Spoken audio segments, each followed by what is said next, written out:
Hi everyone, Professor Dunaway here. Welcome to week 6 in Financial Crimes 1.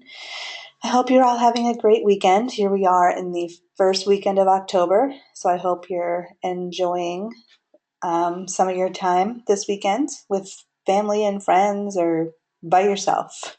So as I mentioned, we're heading into week 6. So for last week, week 5, you learned a lot about bribery. Dr. Monroe posted 2 videos. One was an overview and history of bribery, and then the other one he talked about OECD and the foreign bribery report. And in your reading, you had 3 items from Transparency International, and then you had an item, the OECD Convention, and it was about combating bribery. And then he also posted the FCPA guide as well for you to look at that. So that was week 5. Going forward to week 6, we are going to start discussing corruption. There are 3 videos posted for corruption. Dr. Monroe has one where he discusses kind of the definition and an overview. He discusses Transparency International. And then in videos 2 and 3, he discusses the article, so that the termites article of the termites in the Convention Against Corruption. So he discusses that as well as responses and things like that. So really, really interesting videos this week.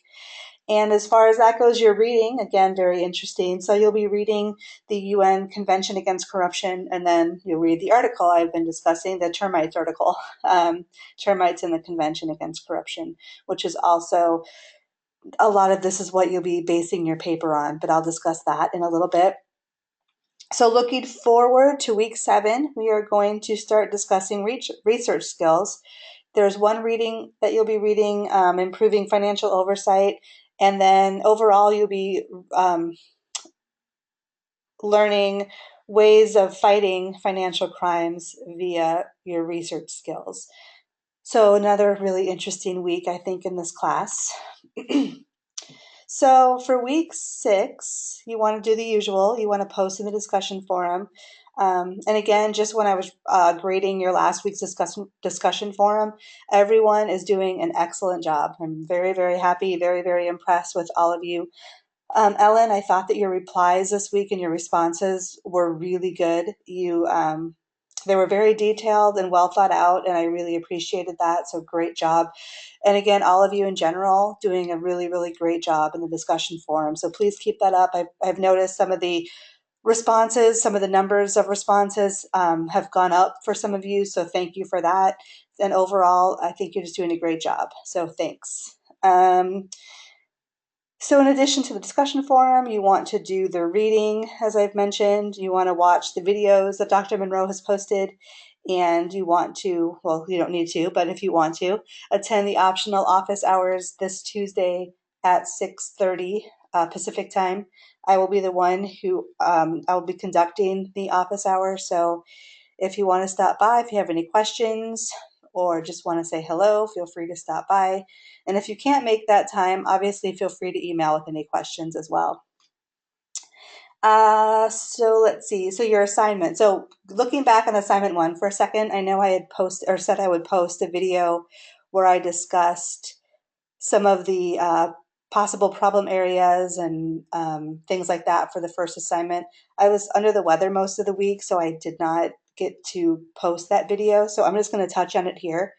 So overall, you all did a great job on, great job on the first assignment. I would say the only possible problem area is to increase your analysis more.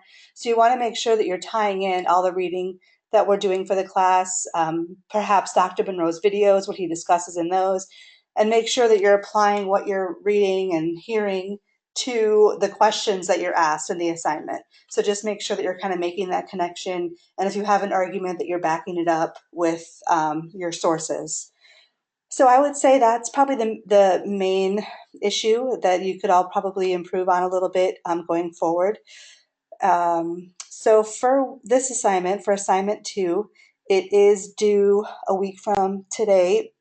well, October 9th, if you're not listening to this on October 2nd. So October 9th by 11:59 p.m. Pacific time. And it's another 5-page paper, minimum, double-spaced, Times New Roman, and you must have footnotes. We want to see your citations. And the footnotes are not included in the 5-page minimum. So you want to make sure that you have at least 5 pages, excuse me, above and beyond your footnotes. And again, make sure that you're discussing, and I have the assignment pulled up here for us to look at. So make sure that you're discussing all these questions. When it's asked if you agree or disagree, again, we want to see why. So obviously feel free to either agree or disagree, but be sure you're analyzing why. Be sure you're tying in some proof from what you've read or learned, and that you're tying that in and citing to it, and making some good arguments as to whether you agree or disagree to the criticisms. So that being said, I think that's it. Oh, and also you can get an extension if you need one. If you have some work emergency that comes up that's going to stop you from getting your assignment in on time, just make sure that you need to contact me prior to Sunday. If you contact me Sunday, that is too late. So make sure that you contact me prior to Sunday. If you need an extension, just send me an email and let me know, hey, something came up at work or whatever it needs to be. If you need to look at the extension policy in the syllabus, do so. And that's it, I think. So I think that's everything. Everyone have a great week. And if you have any questions, send me an email, and I will be talking to you all soon. Thanks, everyone. Bye-bye.